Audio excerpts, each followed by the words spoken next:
failed to move that. What I should have done is brought back this observer who's still just pathing around, because I do want some sort of warning as to whether he's coming. Oh, I do realize that, so now I start bringing back that observer. Because I'm trying to figure out when exactly I can push out here. So there's a ghost there that has enough for 2 EMPs, which isn't good for me. And a couple tanks set up in good position here. So he ends up sniping that, but I figured I can push in here. And I overlap a couple storms there, but again, I'm trying to get him to chase backwards into the storms. And again, another good storm there. And trying to pick off these tanks. So I dealt with that pretty handily with the storms, and I used the high temps with no energy to morph into Archons there. Which isn't 100% true, because I think 2 of them that could have used Side Storm ended up becoming Archons. Whereas this guy with 7 health, probably would have been better to have him become an Archon. But wasn't really paying attention there, I was just kind of mashing the hotkey for Archon while having all my high temps selected. So now again, I've warded off that attack, but I'm not really confident that I can counter with what I have. Which I'll go back to the everyone view and see if that was smart. I mean, yeah, he's transferring a bunch of SCVs. He could possibly have more tanks set up on the high ground here.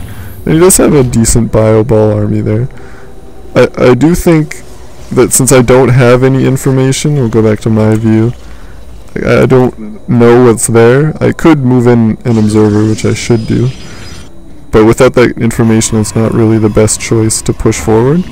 So I'm just grabbing another base. I'm actually grabbing a bunch of bases, because as you can see, my macro isn't really the best at the moment. So I decided I'll grab a few more bases and try and boost my economy. And I'm upgrading weapons level 2, and I already have weapons level 1. That's good. And how many warp gates do I have? So 9 warp gates, pretty solid. Probably should have... Well, I will be getting more. As you can see, I've just grabbed every additional base on this side of the map. And my observer here has spotted that he's taken this island expansion, which is pretty standard. And now I'm trying to move my observer over here to see exactly what's going on. And I like putting it on this high ground, because even if you did have, say, a missile turret down here somewhere, or anywhere really, he still wouldn't be able to see this just because it is on the high ground, and it gives me some sight here.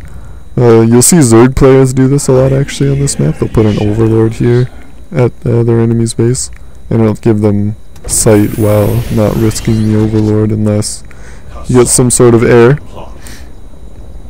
And he's just saying that because he scanned my army I have waiting here. And I do have a pylon here because it's further up the field, so I can see exactly what's going on there. And apparently I had a zealot there. Didn't realize I had a zealot waiting up there. But I do have a couple observers, and I'm moving them around to try and figure out exactly what's going on here. Give me some view of the tower and his army set up there without having to use any kind of scan. And I'm feeling that I probably have an advantage at this point. Army-wise, I mean, let's check to see if that's true. I'm at 152, oh, and he's... wait. Oh, I guess I have to go to everyone view for that to work. Yeah, he's at 138. And I'm at 170 now after warping in a bunch more zealots. So I am in a solid position, but he does see me coming, because I kind of gave that away by having my zealots move this way. And so wisely, he's EMP'd all my high temps here, which has put me in a bad spot. My charge zealots are doing solid work on these tanks, and I'm trying to get some sort of a storm going, but I'm realizing I can't because he EMP'd all of my high temps, which is bad news for me. And I know there's ghosts here, so I'm trying to micro my observer over that way. But even without the storms, I did manage to deal with that army mostly. But I've decided the smartest move here is probably just to back out. I don't want to overextend myself without any storms against a bio ball with medvacs. It really doesn't make any sense. So he probably, well, he definitely came out ahead there. But I have warped in more high temps now, and I can definitely do another push at this point. However, it's it's also smart that I macro up a little bit more here. I'm not really making much use of these extra 2 bases I have.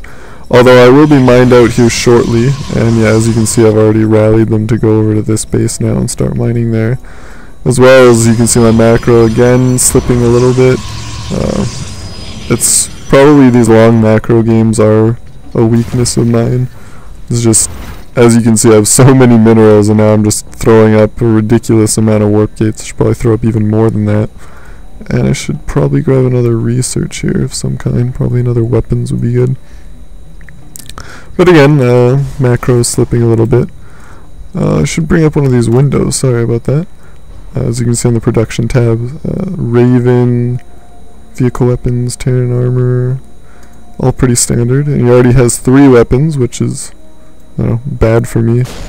And here he comes into this cloaked ghost, but realizes he doesn't have enough to EMP me in advance. So I can just take those out without much of an issue. And I'll back up here because I'm getting shelled by this tank. However, I do know that there isn't too much going on here. However, there is another smaller army set up on this side, which I'm not fully aware of. So now I'm getting all these extra gateways added into warp gates. And I'm at 186, as you can see, so I'm just finishing off enough pylons to get my army at at a cap size, I guess you could say. So he does scan, sees my observer there, but I do still have the one by the tower. And now I can safely move in, as I took out those extra couple ghosts, so he doesn't have the ghosts that he needs, really.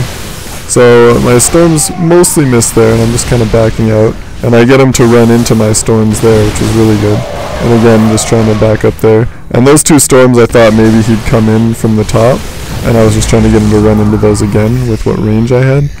But he actually ended up backing out into his base, and I'm going to back out as well. Although I'm getting chased down by these ghosts here, and they're probably going to get my high temps. I don't know, do I see this? Yeah, I do see the ghosts coming, but I didn't react very well to that. So now all my high temps have been EMP'd, and I'm just kind of running out here and transferring some Archons. I did warp in a bunch of reinforcing Zealots, kind of pushing that Archon in there, which is a little odd. And I've warped in more high temps now, so I do have the storms I need to defend this. And that'll force him to back up. So we'll go back to this view. And yeah, as you can see, these storms are really important. However, he is making good use of the ghosts. The storms are extremely helpful here against Bio in PvT. Another thing I should have done is I'm doing it right now. I'm getting a warp prism. But I need to take out this mining base here. It's just, there really is no reason why I can't take care of it. With warp gate, I can just put a warp prism over there and just warp in, 3 Zealots would do the trick even, and I could take out all the SCVs there. And he obviously has dropships, so he could counter it with dropping in some of his own units, but that would leave him exposed at the front, where, my army could really be anywhere. So I'm at the tower now, and I see that he's trying to push out. I don't know why he dropped that point defense drone. It is pointless, really. It's the only way I can describe it, as I don't, it would help against, few stalkers I have, but really not very useful. So again, I'm morphing in my high temps, and I do see these ghosts, but all my zealots have pretty much been killed at this point. But now I've got a solid amount of Archons, which are extremely good against Terran Bio. Even though they do get slowed by these Marauders, they're just psionic, so they don't take the bonus damage from Marauders. And they do very heavy damage to Biological, which obviously is Marauders and Marines. So even after those storms run out, the morphing into Archons is extremely helpful. Definitely recommended against any sort of bio build that the Terran will throw at you. So let's go back to this view here. So Raven, and right now I'm just warping in. I probably warped in a few too many Zealots, but he does see that. But now I've taken out this expansion. There's really nothing he can do, and I will get these supply depots as well, which will slightly set him back in the supply. So as you can see, he's sitting at 118, and I'm at 122. So again, fairly even. But I think I'm in an advantage here because now he's just throwing up these 2 bases, whereas I already have a mining base here, and this one's fully saturated. Of course, I'm mined out in the back. And again, seeing my macro slipping quite a bit here. Just throw down a whole bunch of gateways. Although to be fair, I mean, I am warping in a whole bunch of units here, and I'm pretty close to the cap. It's just, yeah, I don't know, with so many bases here, especially with a high yield, it's easy to